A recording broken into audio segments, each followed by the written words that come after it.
Hi friends, ఎలా ఉన్నారు మీరందరూ బాగుండాలని కోరుకుంటున్నాను.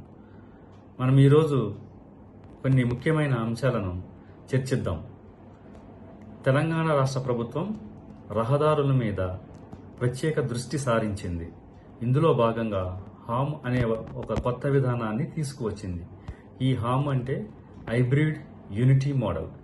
ఈ విధానాన్ని మహారాష్ట్రలో విజయవంతంగా నిర్వహించారు. మన తెలంగాణలోని ఒక ప్రతినిధి బృందం మహారాష్ట్ర వెళ్లి అక్కడ ఆ విధానాన్ని పరిశీలించి మన రాష్ట్రంలో కూడా అమలు చేయాలని యోచిస్తుందన్నమాట. సో ఇందుకోసం వారు RRR అవతల ఉన్న పట్టణ మరియు గ్రామీణ రహదారుల యొక్క రూపురేఖలు మార్చాలని వారు కృతనిశ్చయంతో ఉన్నారు. ఇందుకు గాను 13,000 కిలోమీటర్ల రోడ్లను వారు ఎంచుకున్నారు.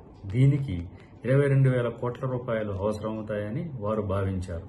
ఇందుకోసం అనుభవం మరియు అర్హత ఉన్న గుత్తేదారులను లేక కాంట్రాక్టర్లను గుర్తించి వారికి ఈ పనులు అప్పగించి వారి ద్వారా ఈ యొక్క అభివృద్ధి ప్రణాళికలను చేపట్టాలని ప్రభుత్వం నిర్ణయిస్తుందన్నమాట.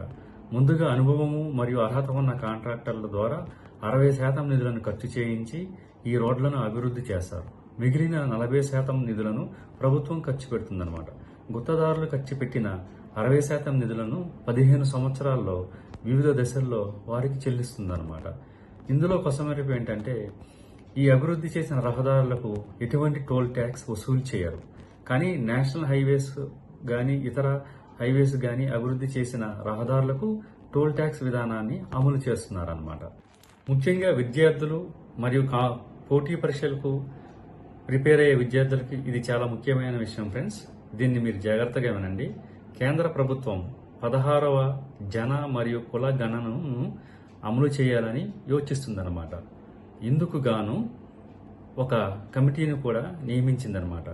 మన 16వ జన మరియు కుల గణనను 2027 ఫిబ్రవరి నాటికి పూర్తి చేయాలని ప్రభుత్వం కృతనిశ్చయంతో ఉందన్నమాట. ఇందుకోసం 13,000 కోట్ల రూపాయలను కేటాయించింది. దీనిలో భాగంగా మొదటిగా మంచు కురిసే ప్రదేశాలైన జమ్మూ కాశ్మీర్, లదాఖ్, హిమాచల్ ప్రదేశ్ రాష్ట్రాలలో 2026 సెప్టెంబర్ నాటికే ఈ జన మరియు కుల గణనను పూర్తి చేయాలని ప్రభుత్వం కృతనిశ్చయంతో ఉందన్నమాట. ఈ 16వ కుల మరియు జనగణనకు వివిధ రకాల ప్రశ్నలు మన ఇంటికి వచ్చి అడుగుతూ జరుగుతుందన్నమాట. దానికి కొన్ని ప్రశ్నల ముసాయిదాను వారు రూపొందించడం జరిగిందనమాట. మనం నిజంగా అసలు ఈ జనాభా లెక్కలు ఎందుకు అవసరం అనేది తెలుసుకోవాలి అనుకుంటే ప్రభుత్వం ఏదైనా పథకాలను కానీ ఎవరికైనా ప్రభుత్వం నుంచి అందాల్సిన వివిధ రకాల ఆర్థిక పథకాలు కానీ దీని ద్వారా నిర్ణయించడం జరుగుతుందన్నమాట. మరొక ముఖ్య విషయం ఏంటంటే నియోజకవర్గాల పునర్విభజన కూడా ఈ జనాభా లెక్కల మీద ఆధారపడుతుందన్నమాట. సో అందుకని ఈ జనాభా లెక్కల యొక్క ఇంపార్టెంట్ని గుర్తించి ఆ పూర్వకాలం నుంచే క్రీస్తుకు పూర్వం 2000 సంవత్సరాల నుంచే జనాభా లెక్కలను చేయటం జరిగిందనమాట.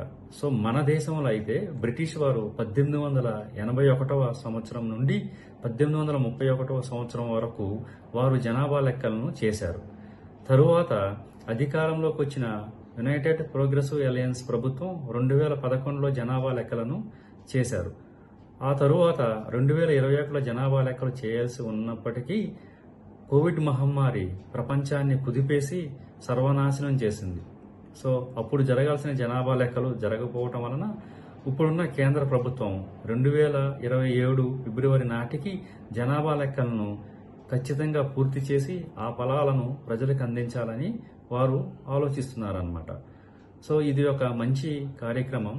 ఈ జనాభా లెక్కలు చేపట్టడం వలన దేశంలో ఎంతమంది ఎస్సీ, ఎస్టీ, బీసీలు అంటే కేంద్ర ప్రభుత్వంలో ఓబీసీలు ఎంతమంది ఉన్నారు, వారికి రావాల్సిన రాజ్యాంగ ఫలాలను వారికి అందించి మరియు అత్యంత వెనుకబడిన తరగతులకు 10% రిజర్వేషన్ ఎలాగో ఇస్తున్నారు కాబట్టి సో ఈ యొక్క మంచి ఉద్దేశానికి మనం అందరం సహకరిద్దాం.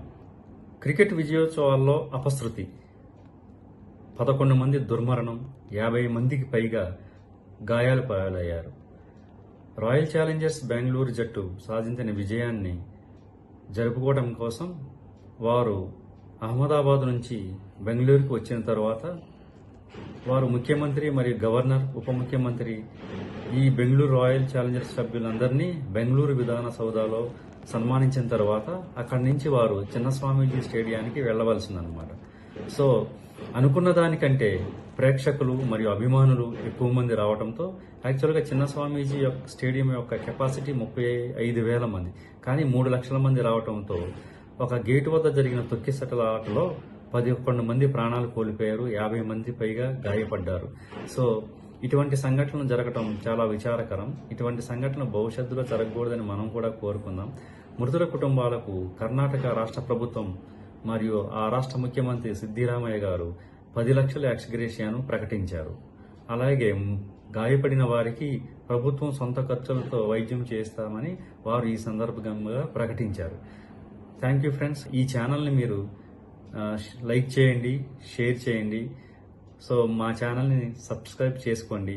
మేము మరిన్ని వీడియోలు చేయటానికి మీరు అవకాశం ఇస్తారని కోరుకుంటూ thank you very much friends.